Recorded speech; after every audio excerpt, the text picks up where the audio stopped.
Hey everybody, it's cold today, about 44 degrees, and I wanted to talk over winter gear. I'm getting a lot of questions about these gloves. These are the Highway 21 Radiant, and they're battery powered, so you don't have to hook them in anywhere on your bike. And I've loved them. They're awesome. The battery drains a little quick. You get, I forget what the rating says, but you get at least 1 hour, I want to say, on the highest setting.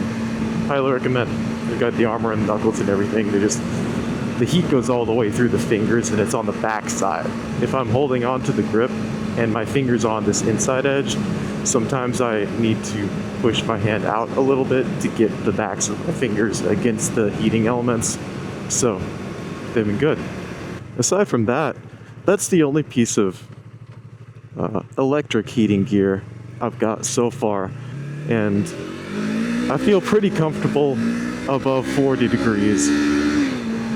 So I've got my gloves, a Sedici jacket and pants, which have the jacket. Currently, the jacket has 3 layers in it: the thermal, and then the waterproof, and then the outer. And then pants, I just have the thermal and the outer shell. And then under my pants, I just have jeans on. For my feet, I just have on some nice thick socks, at least 2 C's kind of thick, and just regular leather work boots. And when it comes to winter riding gear, something that needs to be emphasized is your neck coverage. So I have a windproof balaclava that I put on, and that kind of has this bib that goes down to my chest. And then over that, I have one of those neck tubes that you can get to just give a little bit more insulation around the neck. The top and bottom parts, the jacket and the pants, zip together in the back. It's not a total seal, it's just this little, like, maybe 6-inch long zip that connects them together, and that helps keep the wind from curling around behind me and swooping up under my jacket. I still get it a little bit, but it's much better than it would be without the zipper. But yeah, even though it's chilly out, I wanted to get out.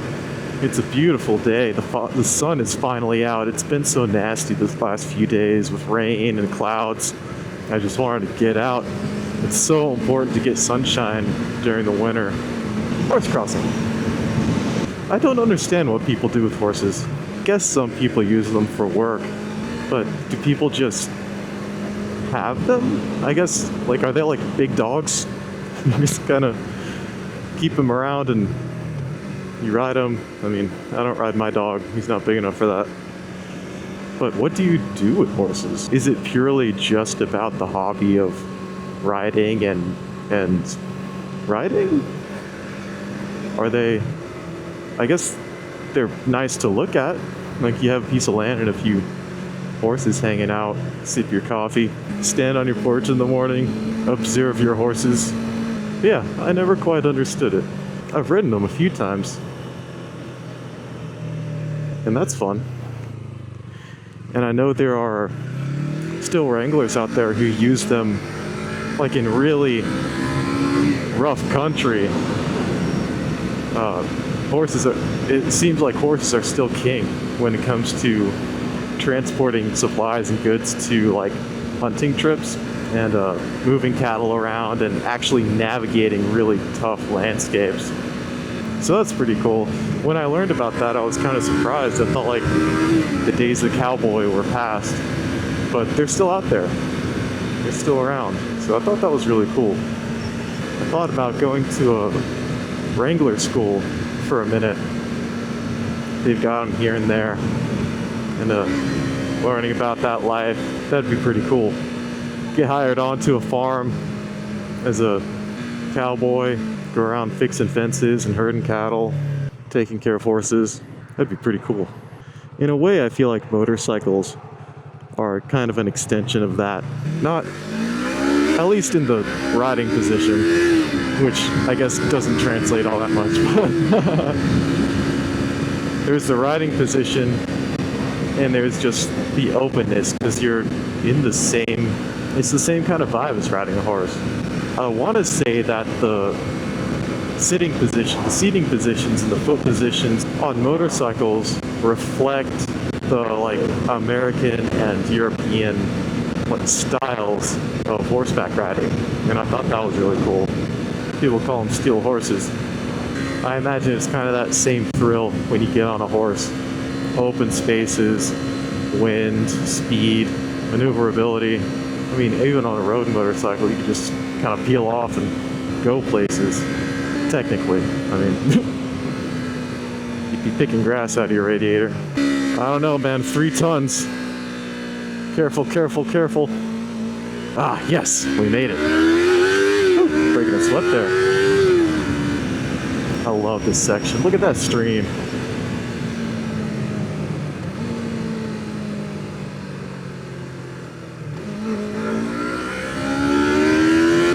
Just be kind. True that. Everybody's got their own battles they're fighting. It's so good to be out. I don't think I rode yesterday. Man, when you're riding, like when motorcycles are one of your primary stress reliefs, when you go a day without riding, you kind of feel it. Getting in the gym is good too. I always feel better throughout the day when I get a workout in first thing.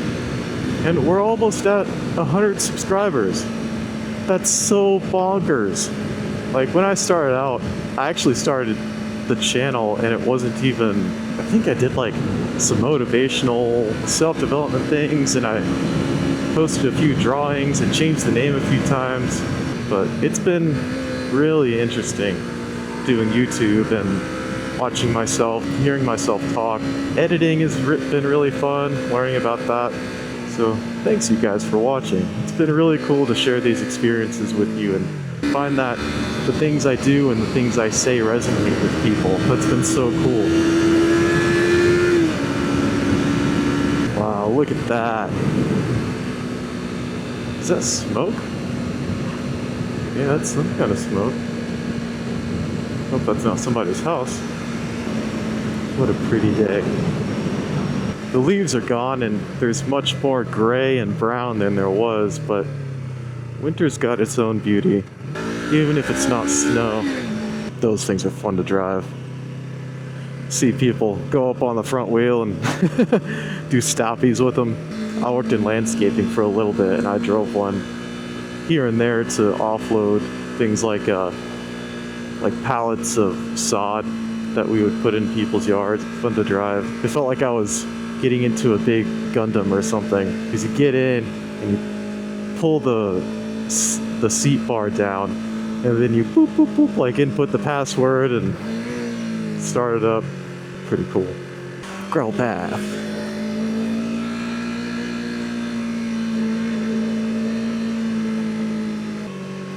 Should we try this field out? Let's do it. Dirt bike mode activated. Woo! I can feel it slipping around.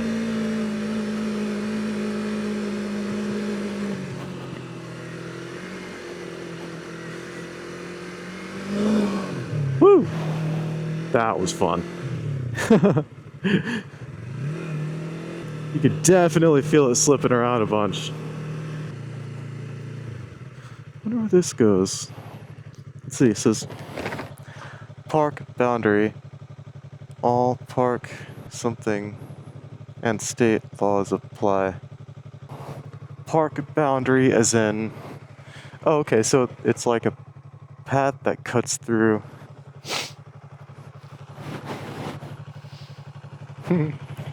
Got some dirt on you now. Park boundary, all park regulations and state laws apply. Okay, park boundary, no hunting. So the park is that way. So where's this? Where am I? I see another sign over here. I don't know what that says, but it's gated off and shut. So, what is that way? Okay, so that trespassing, no hunting or fishing. Okay, so this almost looks like somebody's yard. There's a fence that goes down here. Huh. I'll have to check out a map and see It'd be rad if this was a trail we could ride. I don't know how much I'd be doing on the R3, but it'd be cool to have that option. It's probably just a walking trail. I'm so glad I got the blue.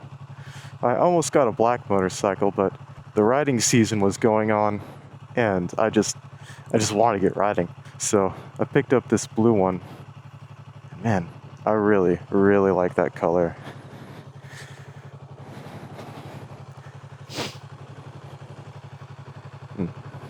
Yes, indeed.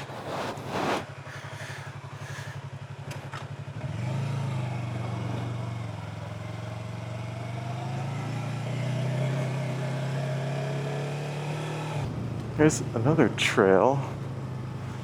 It's so much easier to see these now that it's winter and the leaves are gone. Little trails here and there. Yeah, that was fun. But the rear felt so unsteady. I'd love to get a adventure bike eventually. I want so many different motorcycles, it's ridiculous. But cut through there on a dual sport or something like that, that'd be fun. Get some knobby tire action. So pretty.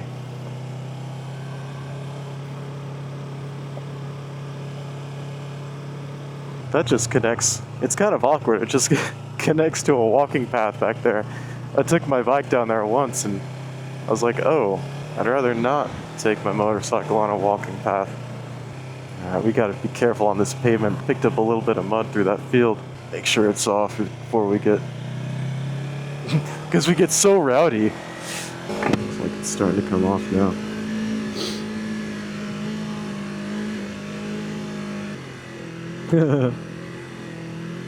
It's fun. What if these are ham radio towers? That's something I've been wanting to get into, is ham radio. It just blows my mind that we can use the natural electromagnetic fields to communicate. Like, we've got the man-made antennas and stuff, but you can talk to anybody across the world with, like, when you're in the right place at the right time with the right equipment. And it's just, it blows my mind. There's no internet. You can find videos of people contacting the space station and like establishing contact just in their yard with like a radar dish or some kind of antenna, a little handheld radio. That's so cool. And they're indispensable in emergency situations, because if a tornado comes through or something like that and you've got no power or tower has been taken out, there's a volunteer network of ham radio operators who will assist in those circumstances. Because as long as you have some electricity, like running off a gas generator, you can communicate. I don't know how I feel about all the gray color motorcycles coming out.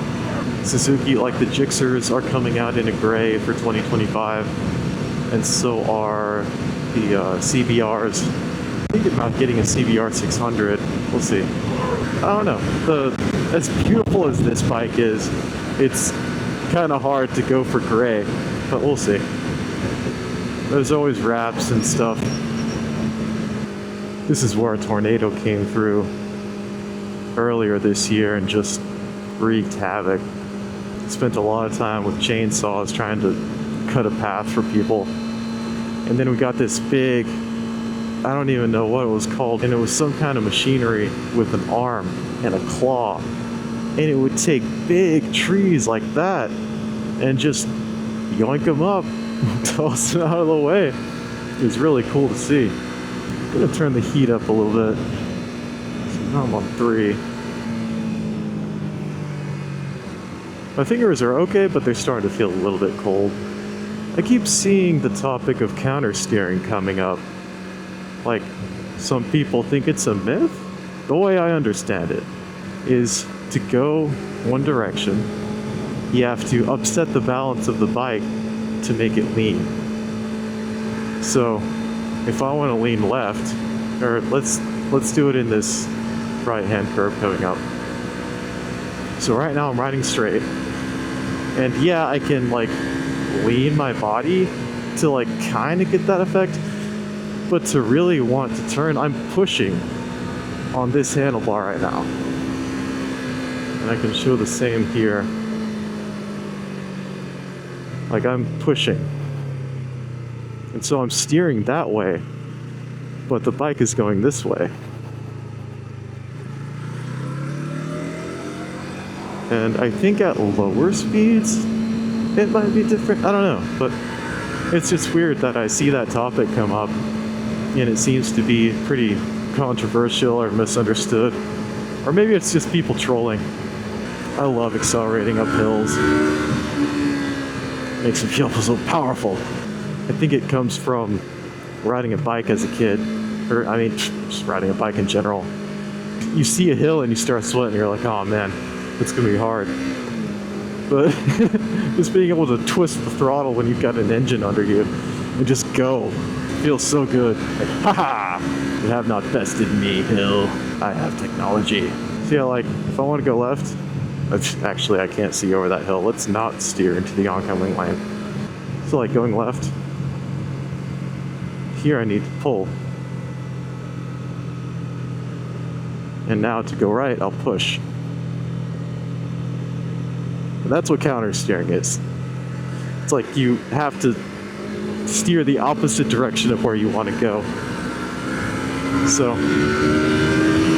one of the mysteries of motorcycle physics, there's a lot going on around there with the rake angle and all that. Oh, it's like a dirt bike track. It'd be so fun to just pew! Mile houses. That's a pretty color. You can't tell by now, I'm a fan of blue. The prevalence of big trucks like that on back roads kind of confuses me. Like, what are you doing out here? Pulling into a friendly neighborhood. Secret tunnel. Ooh, that Folger has secrets. Tell me your secrets. Alright, y'all, that's all for now. Like and subscribe, and I'll see you next time.